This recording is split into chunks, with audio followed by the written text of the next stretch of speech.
Bonjour, j'espère que vous allez bien. Aujourd'hui, je vous montre comment j'ai tenté de rattraper ce porte-cuillère. Vous vous souvenez que j'ai eu de gros problèmes, hein, j'ai dû la sortir au marteau. Donc, c'était un petit peu compliqué. Dans ma précédente vidéo, j'ai fait avec de l'éco pour. Et ici, donc, j'ai décidé d'utiliser la résine et voir comment ça marche. Donc, j'ai utilisé une encre pour la résine. Donc, j'en mets quelques gouttes et puis je regarde si mon mélange est de la couleur qui me convient. Vous verrez que j'ai fait une petite erreur là au niveau de la couleur. Je sais pas comment j'ai fait mon compte. Enfin bon, bref. Donc, il faut bien mélanger tout ça. Et puis, j'ai décidé, eh bien, d'ajouter aussi des mixologies de chez Let's Resin parce que je voulais un petit peu de peps là-dedans. Donc, je vais rajouter ces mixologies là. Ils sont vraiment, j'adore ces petits flacons. Voilà, donc je les mélange bien et puis on va voir ce que ça donne. Donc, je sais que j'ai beaucoup de bulles parce que ma résine est froide. Je l'ai mise à réchauffer pendant une vingtaine de minutes, enfin pas tout à fait, non, un quart d'heure, euh, dans un bain d'eau chaude. Mais bon, je sais que je vais avoir beaucoup de bulles parce elle était vraiment trop froide. Donc, je vais verser dans la queue de cette cuillère qui me pose tant de problèmes à chaque fois au démoulage.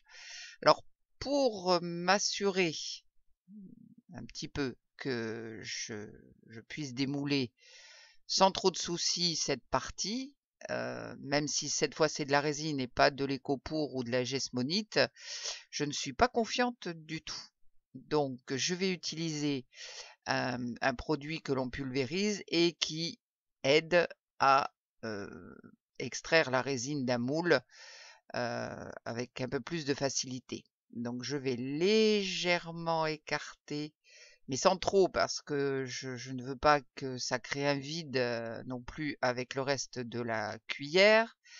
Donc je vais pulvériser un peu de ce produit. Je vais me remettre dans l'axe, ce sera plus facile. Voilà, donc j'en pulvérise un petit peu et puis je croise les doigts pour que tout se démoule correctement. Je remets en place ma petite pince pour éviter que la résine, qui est quand même plus liquide, coule un petit peu partout et se répande un petit peu trop à mon goût. Et puis, eh bien, on va verser et on va voir un petit peu ce que ça va donner par rapport à l'écopour. Je vous mettrai le, le- le lien vers la vidéo où j'ai fait la même chose, mais avec de l'écopour. Vous verrez que ma foi, ce n'est pas l'idéal. C'est rattrapage, mais quand même, ça permet de sauver votre création. Voilà. Alors après, dans le temps, est-ce que ça dure? Je ne sais pas, on verra. Bon là, j'en ai mis un petit peu trop, donc voilà, j'essuie un petit peu tout ça. Et puis, on va voir ce que ça donne. Je veux que mon moule quand même soit bien rempli parce que il faut que ça fasse bien la jonction quand même avec l'autre partie, avec la partie en gesmonite, pour éviter une certaine fragilité. Donc je vais continuer à bien remplir cette partie de moule qui est vraiment un cauchemar pour le démoulage surtout. Et là, j'aimerais bien quand même sauver aussi cette création. Donc je vais continuer à bien remplir et puis on va voir ce que ça donne, surtout lors du démoulage. Et là, je suis pas confiante du tout. Mais bon, on va bien voir. Donc je remets ma petite pince et puis en fait je vais mettre cette création dans ma machine à durcir. Donc normalement dans 2 heures j'aurai le résultat. Pour l'instant, eh bien je continue j'ai fait trop de résine bien sûr. Donc je la verse dans ce moule et puis voilà, je ne gâche jamais bien sûr la résine qui me reste. J'ai toujours des petits moules à droite, à gauche. Là, je vais aussi remplir mes petits moules cœur et en faire quelques-uns qui me serviront éventuellement comme inclusion dans une autre création. Mais évidemment, je ne gâche jamais les produits qui me restent. Ok, allez, après 2 heures dans ma petite machine à durcir, alors on va commencer par celui-là. J'avais mis le reste de la gesmonite, non de l'éco pour, voilà, bon ça fait un petit sous-vert sympa, voilà j'ai juste une bulle là, ici, bon tant pis, voilà, bon c'est mignon, ça me permet de finir. Maintenant, voyons cette chose.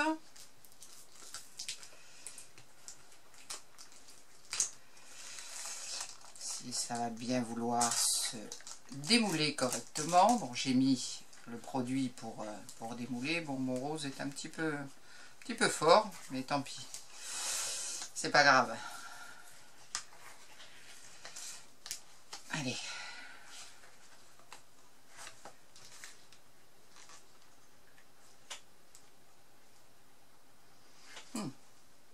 Un peu pris dans la résine quand même.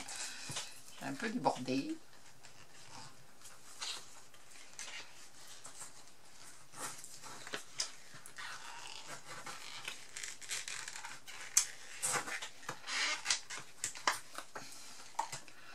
Bon, là en dessous, ça a bien fait la jonction. Maintenant, il me reste à décoller ça. Alors,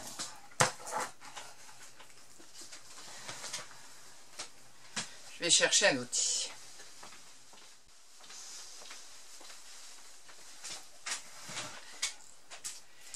Bien voilà, après avoir bataillé un peu, toujours pour sortir cette partie-là.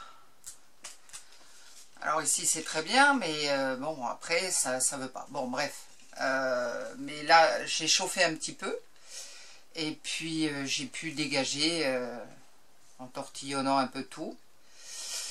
Ben voilà ce que ça donne. Bon la couleur pas trop ça je reconnais, terrible la couleur. Je pensais, je sais pas, je voyais ça plus rose, mais comme il était dans le moule, je voulais pas le redéfaire. Mais bon, autrement, ben, la jonction c'est faite. Alors, est-ce qu'elle tiendra? Ben, on verra bien. De toute façon, je garderai ce porte-cuillère pour moi parce que ça me servira.